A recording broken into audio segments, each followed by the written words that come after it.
For 2,000 years, the Christian church has proclaimed that at the end of his life, Jesus of Nazareth was crucified on a cross, honorably buried, and then on the third day rose from the dead. The evidence is there, the sources are there, the picture is clear and coherent, and in my academic opinion, the picture is quite compelling. But others claim Jesus didn't die on the cross. He simply passed out and revived in the tomb.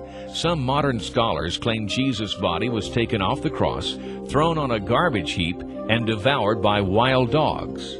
The so-called resurrection appearances of Jesus were nothing more than hallucinations or grief visions, not literal physical appearances of Jesus himself. Now, if the resurrection had not happened, then we wouldn't be here speaking. There would have been no Christian movement. I spent 10 years as a skeptic. For me, I wondered if there was any meaning in life. I wondered if when I'm buried, the leaves blow over my grave and that's it, or is there meaning? And for me, I specialized in the research on the resurrection. And you know what? There were times when I wondered what was going to happen with this research, but the conclusion was it led me out of the woods, out of the despair. And for me, the resurrection is what really says life has meaning. There's an eternity, all because Jesus Christ was raised from the dead. What does an examination of the historical evidence from both secular and Christian sources reveal? You've got to let Jesus be Jesus. You've got to let him speak for himself and be who he was.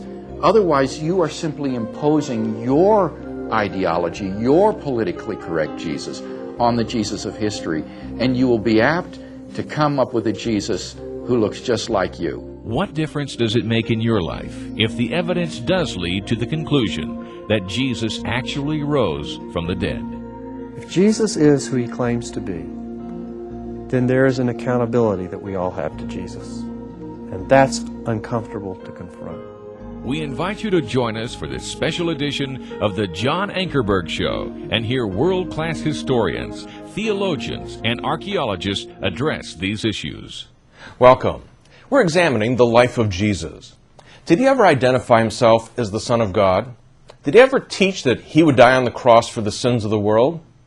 And after his death, is there any evidence that Jesus actually rose from the dead and appeared to his disciples? Is there historical evidence enough that it will lead those who really want to know to a solid, factual conclusion? Well, many critical scholars believe that there is this kind of evidence.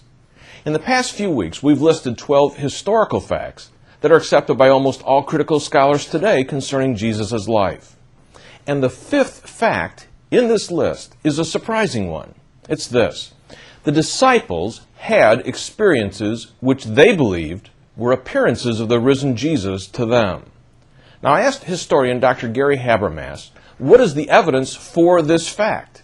Listen. Well, given the belief that Jesus was crucified, which virtually everybody's tuning into and admitting, I think the most crucial fact is that there were certain eyewitnesses, there were certain disciples, men and women, who deeply believed that they saw appearances of the risen Jesus. Or to say it a little different way, they had an experience which they thought was an appearance of the risen Jesus. And we know that because they proclaimed it. I think that's the single most important testimony to the belief in the resurrection appearances. Now, Dr. Ben Witherington has written many well-received scholarly books on the historical Jesus, and he's professor of New Testament at Asbury Theological Seminary. I asked him why historians think Jesus must have appeared to his disciples. They believed it, but how do you know they were actually seeing something?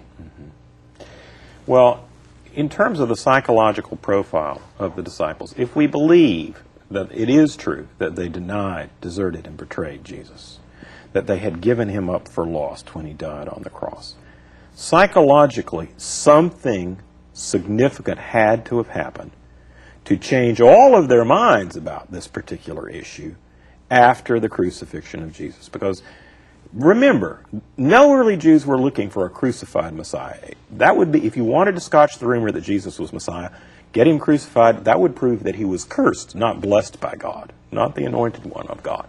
So here they are, completely shattered. Their world has been turned upside down. They've spent the last year, 2 years, 3 years of their life apparently for nothing following Jesus. What was going to change that opinion? Something from outside of themselves had to impact them, like a sledgehammer hitting them over the head, to change their mind about the fact that Jesus was dead and gone. Something dramatic had to have happened. Martin Debelius, a German scholar, once said, "You need to posit an X big enough between the death of Jesus and the birth of the early church to explain the connection.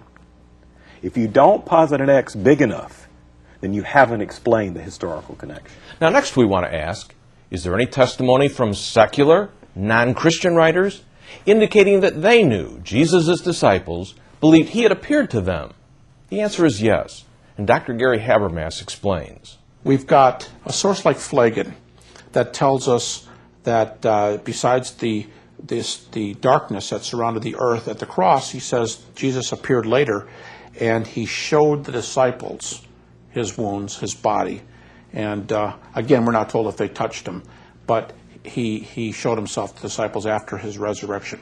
Josephus, in a highly disputed passage, says that Jesus showed himself after 3 days. Now, what a lot of scholars think about this passage is that the original reading is the disciples taught that he appeared to them 3 days later, which, if that's the reading, and it's what a lot of scholars will admit, it's exactly the point we're making right here. You've got some Gnostic sources that admit the resurrection. I'm thinking the Gospel of Truth, one of the earliest ones. You've got the Treatise on Resurrection that does this. And even the Gospel of Thomas, the much debated Gospel of Thomas, somebody will say, well, yeah, but there's no death and resurrection in Thomas. But the opening line in the Gospel of Thomas, the risen one is doing the speaking.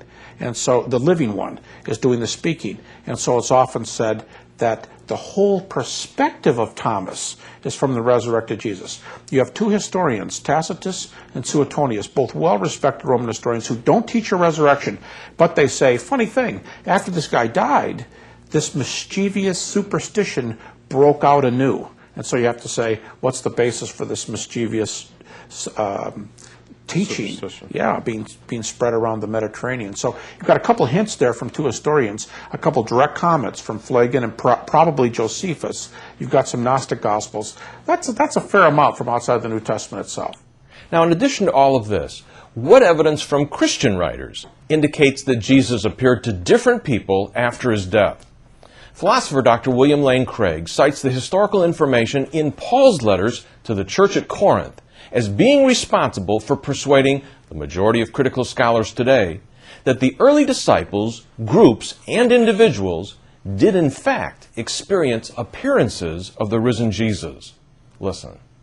The key factor which has led virtually all New Testament scholars to reassess positively the appearance traditions concerning Jesus after his death was a demonstration by the late German New Testament scholar Joachim Jeremias that in 1 Corinthians 15, Paul is not writing in his own words, but he is quoting from an early Christian tradition or saying that he received and in turn passed on to his converts. He uses there the technical rabbinical terminology for the receiving and the transmission of sacred tradition. And Paul says that to the Corinthians, I delivered to you as of first importance what I also received, namely, and then he quotes this old pre-Pauline tradition, that Christ died for our sins in accordance with the Scriptures, and that he was buried, and that he was raised on the third day in accordance with the Scriptures, and that he appeared to Cephas, then to the 12.